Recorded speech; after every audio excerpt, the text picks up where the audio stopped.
Bonjour, bienvenue dans notre émission d'aujourd'hui. Nous allons parler avec un écrivain. Vous savez que chaque fois qu'on parle avec un écrivain ou on parle du livre, je suis très contente. Aujourd'hui, on va parler avec un grand et célèbre même écrivain africain particulièrement du Congo. Après l'indépendance de la République démocratique du Congo en 1960, Hippolyte Jean-Boffané fuit en Belgique, puis plus tard, il retourne à Kinshasa et travaille dans la publicité. Mais en 1993, il s'installe définitivement à Bruxelles, auteur de La Belle de Casa, sorti en 2018, Congo Yensi, sorti en 2014, Mathématiques congolaises, qu'on aime tant, en 2008. Pourquoi le lion n'est plus le roi des animaux, que moi j'aime personnellement, sorti en 1996. Lauréat du prix de 5 continents de la francophonie en 2015 pour Congo Yensi. Grand prix du roman Métis en 2014 pour Congo Yensi toujours. Grand prix littéraire d'Afrique noire en 2009 pour Mathématiques congolaises. Devenu écrivain par la force de l'histoire ou de l'événement, il débute sa carrière à l'âge de 42 ans. Hippolyte Jean-Boffané, on va dire aujourd'hui bonjour et bienvenue chez nous. Bonjour. Je suis ravi d'être là. Vraiment? Vous êtes à Kin, hein? Ouais, je suis ici pour quelques jours. J'étais passé à Lubumbashi. L'université de Lubumbashi avait organisé un colloque sur la violence, intitulé Violence, identité et construction de la nation. Donc avec des travaux, on a travaillé pendant 4 jours. Il y avait 80 intervenants. Et voilà, construction de la nation, identité. Et il y a des sujets qui, de temps en temps, il faut les traiter. Et nous étions plus de 80 chercheurs, et moi, et quelques rares écrivains. On n'était pas beaucoup, mais bon, la plupart, c'était des professeurs qui sont basés à gauche, à droite dans le monde. Ils sont tous réunis à Lubumbashi pour une grande messe de la pensée. Grande messe de la pensée. Le docteur Mukwege avec nous, le professeur Ndaiwel, dans des sommités, quoi.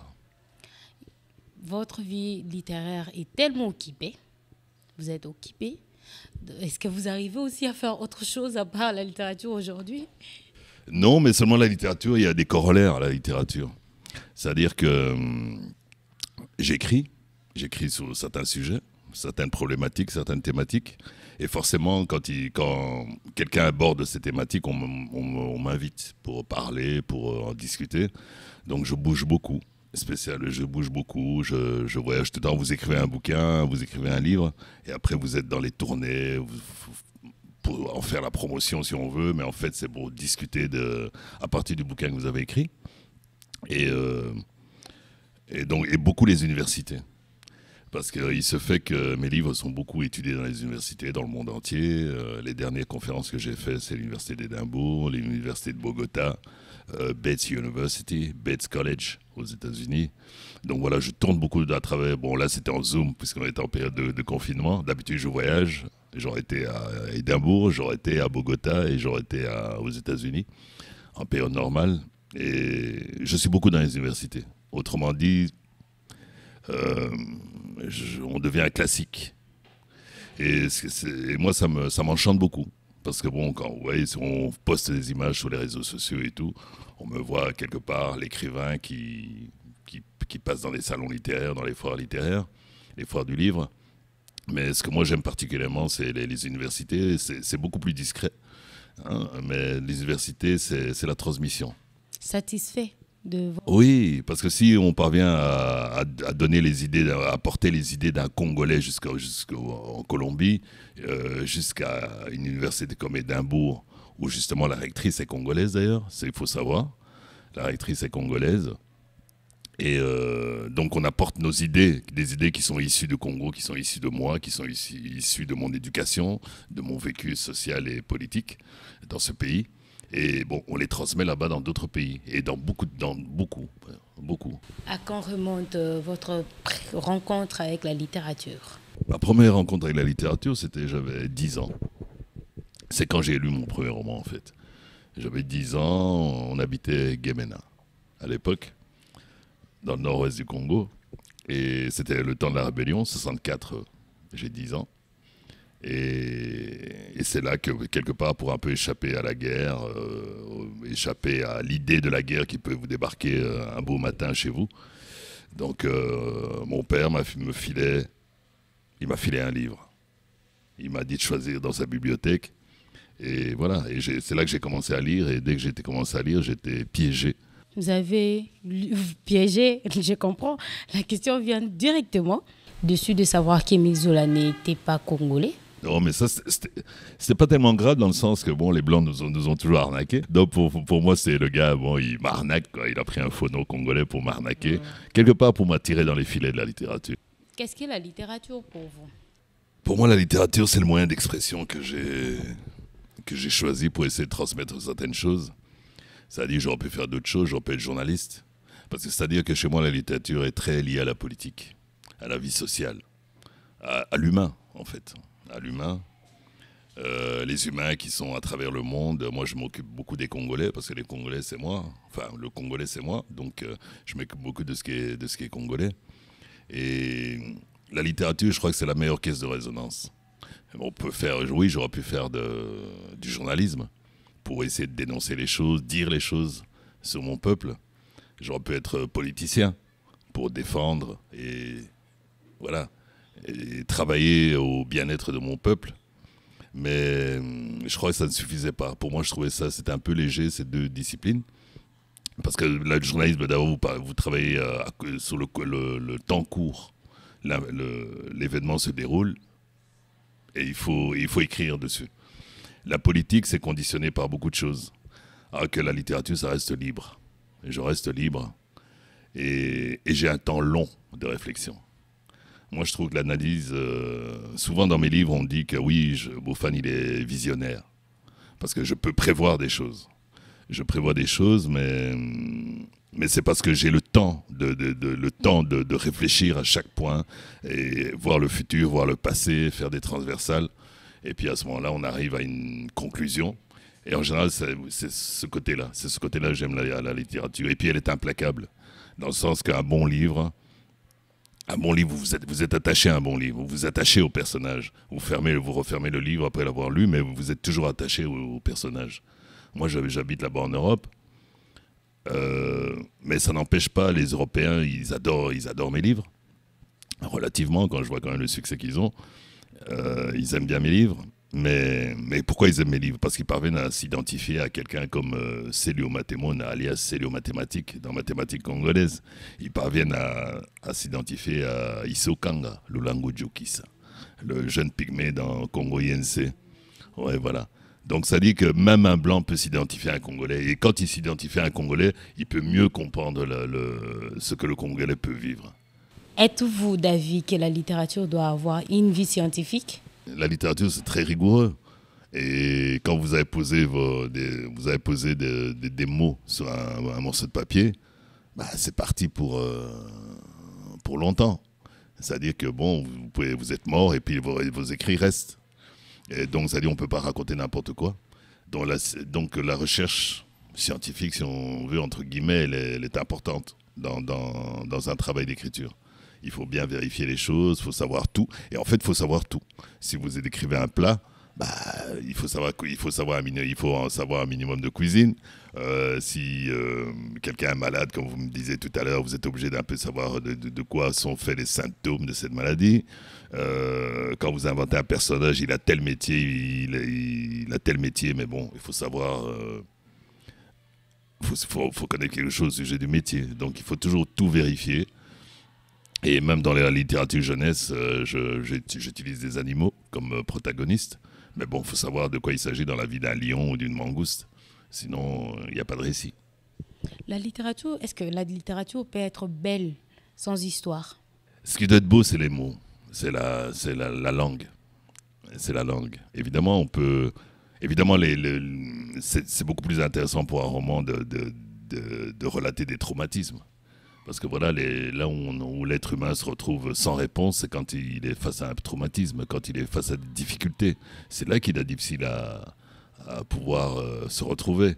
Mais vous vivez une histoire d'amour idéal, c'est léger, c'est gentil. Hein, mais moi, je préfère traiter alors des traumatismes.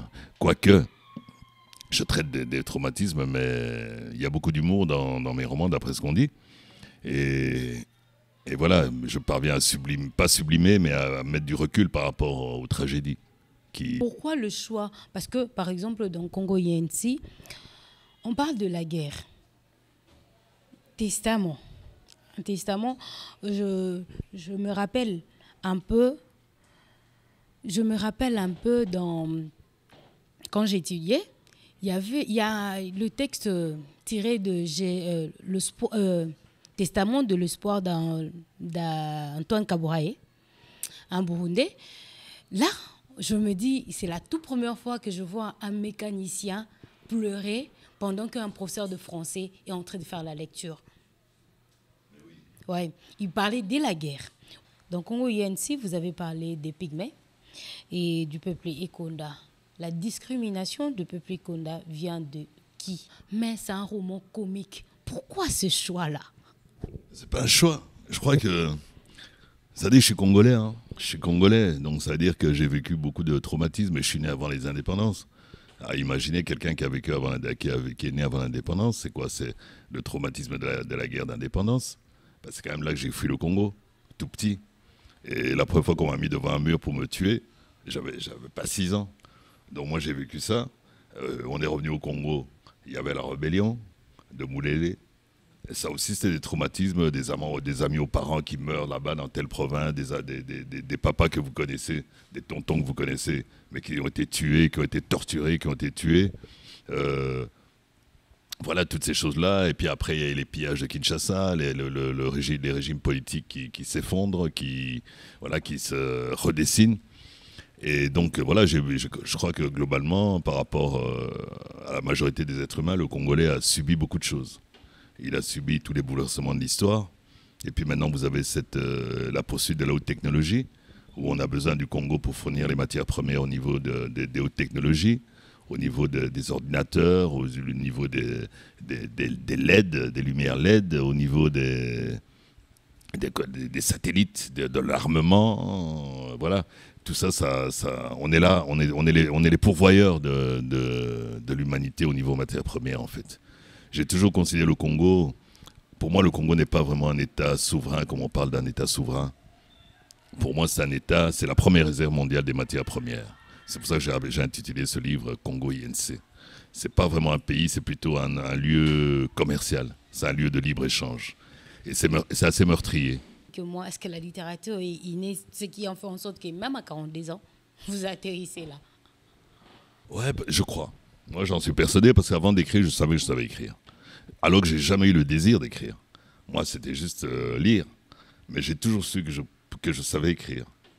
Bon, je me le suis prouvé quand j'ai sorti Mathématiques congolaises. Je ne parle pas de Pourquoi le lion n'est plus le roi des animaux, c'est la littérature jeunesse, je crois que c'était 6 pages à 4.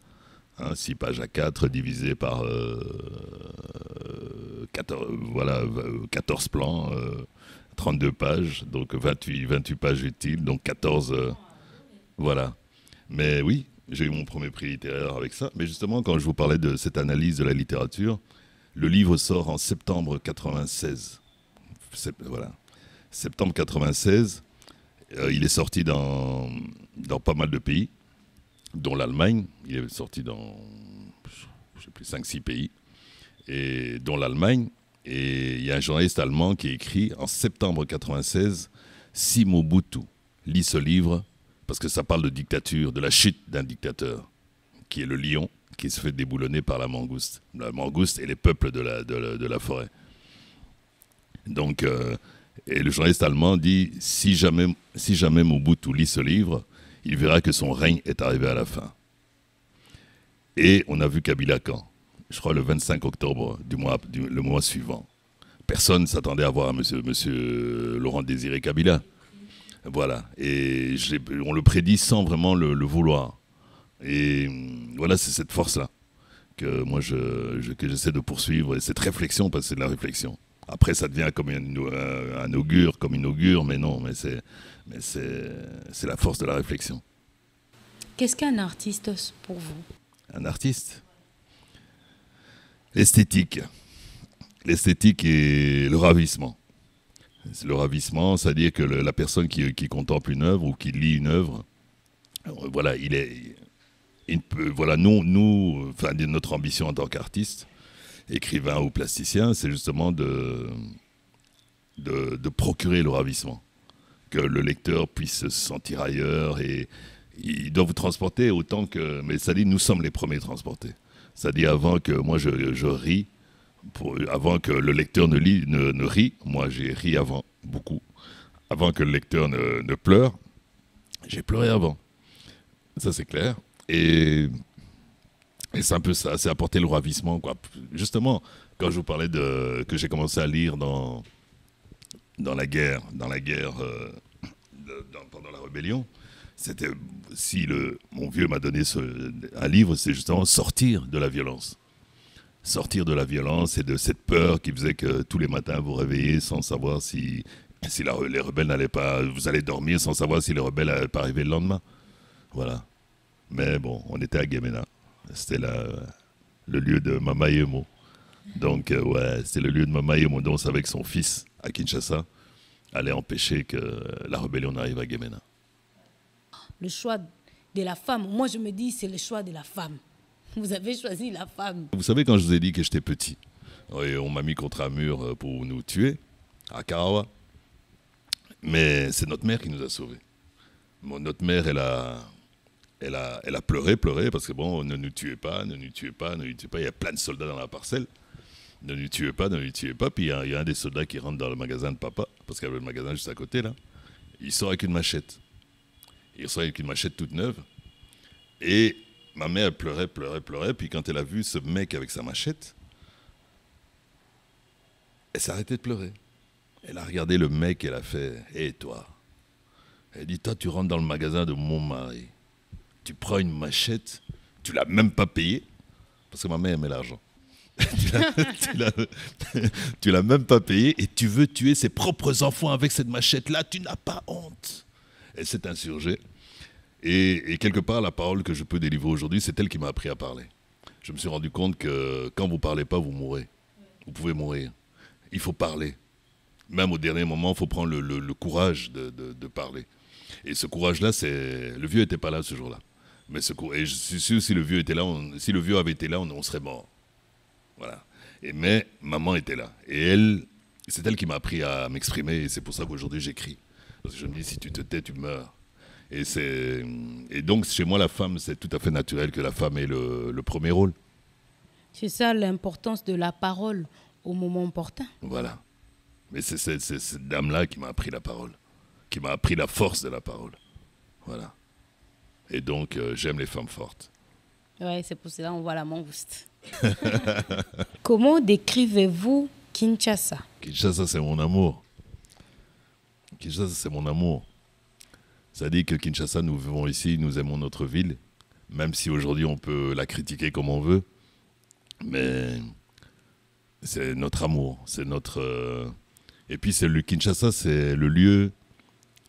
Vous savez, vous avez le fleuve Congo vous avez le Congo qui est plus ou moins un carré, avec une petite queue là, une petite queue ici. Et le fleuve fait ça. Il fait le tour de Congo. C'est un serpent qui se mord la queue, en fait. C'est un serpent qui essaie de se mordre la queue.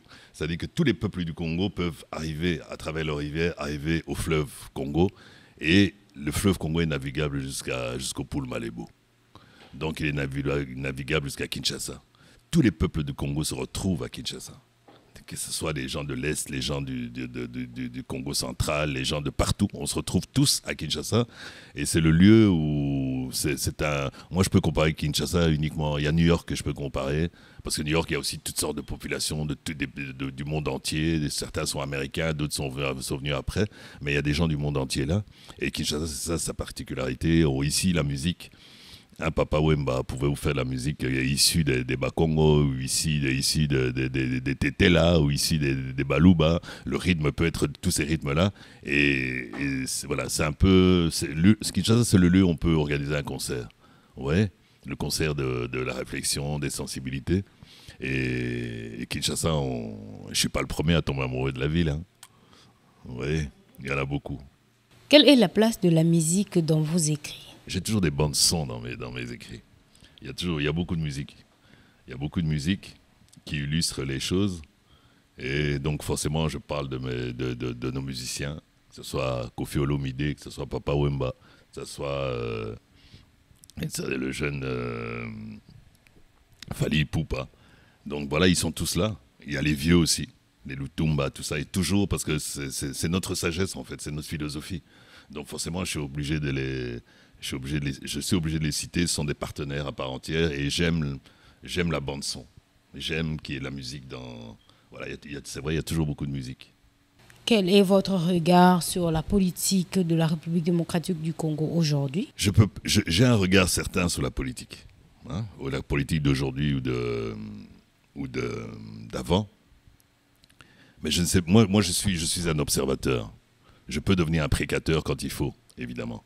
Quand il faut critiquer, mais je suis dans l'esprit. C'est-à-dire que je ne critique pas les individus, je critique les systèmes et je critique l'esprit qui anime un chef d'État ou un gouvernement ou quoi. Je suis plutôt dans l'observation. Je suis là pour, vous savez, comme un prophète qui vient écouter les frères et sœurs. Et là, ça va peut-être pas. Là, ça ne va pas. Là, il y a ça. Je peux me fâcher. Mais je suis plutôt observateur. Je suis pas le critique de base. Je n'ai pas de parti. Je n'ai pas de parti pris. Je ne peux pas me permettre d'avoir un parti pris. Je dois pouvoir être au milieu de mon peuple. Et je ne peux pas avoir d'ennemis. Vous voyez? Je ne peux pas avoir d'ennemis. Vous ne me verrez jamais critiquer... Je peux vous dire pourquoi tel président est là, quel est son rôle, même si le rôle, on le perçoit mauvais, mais je vous décrirai son rôle. Mais je le décris, parce qu'on vit dans des systèmes. Moi, je suis plutôt dans la critique des systèmes. C'est plutôt ça qui m'intéresse. Les individus, nous sommes faillibles. Nous sommes pas parfaits. Et moi, je suis plutôt dans la critique des systèmes. Mais quand il s'agit des individus, voilà, je mets les choses, j'ai triple bois, quoi. J'ai triple bois, je mets tout là, et c'est au lecteur je donne des pistes de réflexion, je ne donne pas de solution. Mathématiques congolaises parle de quoi? De la manipulation politique.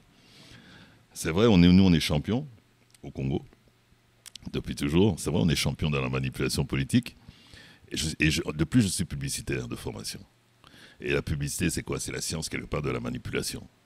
Vous voyez?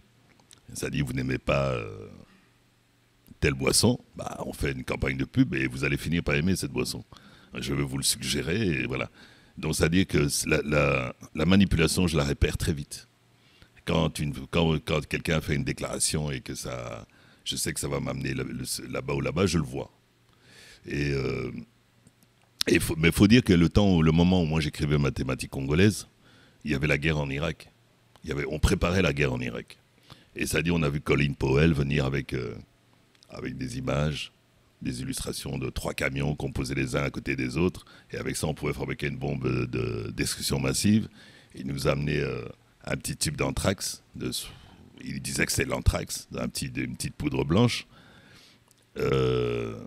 Voilà, mais pendant que le jour où il nous a présenté ces camions-là, soi-disant des armes de destruction massive, j'ai une scène dans Mathématiques congolaises où on présente des objets qu'on filme. Et puis il y a un des protagonistes qu'on photographie plutôt en noir et blanc et on le passe le lendemain aux infos. Et un des protagonistes qui pose la question, il dit « Mais tu es sûr ?» Il demande à l'adjudant Bamba Togbouya. Il dit « Mais est-ce que tu es sûr? Qui va te dire ?» Parce que lui, il voulait faire passer ça pour des détonateurs. Il dit « Mais qui va croire que ce sont des détonateurs ?» L'adjudant lui répond « Qui a déjà vu un détonateur ?» Et c'est ce que Colin Powell avait fait. Donc, c'est-à-dire, je suis le Congo, mais le Congo, je travaille sur le Congo, j'écris sur le Congo, mais le Congo est un archétype pour moi. C'est juste un archétype voilà, mais c'est pour, voilà, j'étudie les autres nations du monde, les autres fonctionnements. S'il y a une guerre en Irak, évidemment, je vais la regarder. Je prends le Congo comme archétype, et malgré que c'est à l'époque la grosse manipulation, c'était la guerre en Irak. Donc, voilà. Et puis je suis persuadé d'une chose, dans Congo INC, la dernière phrase avant l'épilogue, c'est Kinshasa, laboratoire du futur. Maintenant on a même une guerre en Europe, avec la guerre en Ukraine. Donc voilà, c'est des choses on a les mêmes ennemis en fait, les mêmes gens qui actionnent les guerres à gauche à droite sont les mêmes qui vont distribuer des kalachnikovs ici dans le Kivu. Et oui, ceux qui vont délocaliser ou dégraisser, voilà, sortir, et licencier des 200, des centaines d'employés dans une entreprise, bah, c'est les mêmes gens. Dans Congo INC, vous avez parlé de la discrimination. Vous avez parlé de pygmées. Qui sont à la base de la discrimination de ces Konda, de Pepe Konda? Mais moi, je suis Mongo. Je suis Mongo. Donc, ça dit, je connais bien, je viens de la forêt équatoriale, je viens de la Chuapa. Donc, je sais très bien que les pygmées ne sont pas considérés comme les Mongos qui ont 1,80 m. Donc, voilà, il y a cette stigmatisation-là. Et je voulais prendre un personnage stigmatisé. J'ai pensé à tout. Et puis, en fin de compte, je suis arrivé au pygmée de chez nous, un jeune Ekonda, voilà, qui doit lutter. Et lui, il a un problème d'identité. Et donc, son identité pygmée, c'est pas terrible. Son pygmée ou son identité Konda, pardon. Pour lui, ça fonctionne pas comme il faut. C'est pour ça qu'il rentre dans le monde virtuel des ordinateurs. Parce que là, vous pouvez être un homme, une femme, vous mettez un pseudo et personne ne sait si vous êtes grand, personne ne sait si vous êtes noir, blanc, chinois, grand, petit, homme, femme. On n'en sait rien. Donc c'est ça un peu, oui, cette stigmatisation, je la décris bien. Dans la Belle de Casa aussi, vous avez ces migrants qui arrivent au Maroc et qui sont en but au racisme. Pourquoi le choix du Maroc dans la Belle de Casa? C'est simple, en fait c'est simple. J'avais écrit Congo INC avant, qui est quand même, le thème principal c'est la mondialisation, mais après il y a la guerre du Congo, comme exemple traumatique de cette mondialisation. Et il y a le fil rouge de la violence faite aux femmes. Et donc, cette violence faite aux femmes, les viols et tout dans le Kivu, écrire cet ouvrage m'a détruit en fait, m'a un peu cassé. Ça m'avait complètement cassé, quoi. Donc après, je pouvais plus. Je pouvais plus me pencher sur le Congo, écrire sur le Congo. J'avais encore très mal. J'ai eu mal très longtemps, même après avoir fini le livre. 2 ans après, je pouvais pleurer pour un personnage. La petite Chacha Jactar m'a fait pleurer pendant 2 ans. Alors que c'est un personnage que moi-même j'ai fabriqué. C'est moi-même qui ai fabriqué la violence dont elle est victime. C'est quand même une petite prostituée de 14 ans, parmi les Chégués. Et donc ça m'a détruit. Ça m'a vraiment cassé. Et il fallait que je m'en remette. Mais je voulais pas passer le golfe le détroit de Gibraltar. Donc je me suis dit, bon, mais j'habite à Bruxelles. Et Bruxelles, il se fait que la première communauté africaine, c'est pas les Congolais, c'est pas les Camerounais, tout ça, c'est les Marocains. Et je voulais aussi leur rappeler qu'ils sont africains. Donc je me suis penché sur le Maroc. Un de nos présidents, le président Mobutu, qui est enterré là-bas. Et donc voilà, je trouvais ça légitime de parler de ce pays-là. Quel est le travail du mondialiste? Mais c'est le traumatisme, c'est le trauma. Aujourd'hui, bon, on voit que les choses risquent de changer, et que voilà, les donnes sont en train de bouger actuellement, les lignes sont en train de bouger. Donc c'est un traumatisme dont le monde entier est victime, quand même. C'est pas joyeux. Et nous en faisons les frais. Nous sommes les premiers, les Congolais, à faire les frais de cette mondialisation, parce que nous sommes les fournisseurs des matières premières pour la haute technologie. Donc cette mondialisation, moi, j'ai seulement réfléchi à cette ère de la mondialisation qui arrive, globalization, comme disent les anglo-saxons. Et en fait, nous avons été les premiers à payer le prix de cette mondialisation. Avec nos 6 millions de morts, avec le demi-million de femmes mutilées et violées. On continue. Hein? Et ça continue. Donc nous sommes les premières victimes de cette mondialisation, donc forcément je devais en parler. Quelle est l'importance des règles dans la littérature? Voilà, la littérature pour moi c'est l'outil le plus fort quelque part pour transmettre. Bougar Sarr a rendu hommage aux écrivains congolais. Comment il est arrivé à nous récompenser, nous le Congolais? Congolais Bougar Sarr, c'est un des jeunes Sénégalais qui est arrivé dans le monde de la littérature. Il était très jeune. Il a eu le prix Kuroma à 25 ans. Il me l'a soufflé d'ailleurs, parce que moi j'étais sur la shortlist. Tout le monde croyait que j'allais l'avoir. Et puis j'arrive là-bas à Genève, et on sort le jeune Bougar Sarr, on voit un jeune Sénégalais comme ça, costume cravate, qui vient nous faire un long discours. Le petit me prend le prix, parce qu'il n'était même pas dans la liste. Donc le petit me prend le prix, mais il avait 25 ans. Et avant de rentrer à l'hôtel, j'ai quand même lu quelques lignes de son roman, et j'ai vu que le petit savait écrire. Donc moi, tout ce que j'ai fait, c'est le soutenir.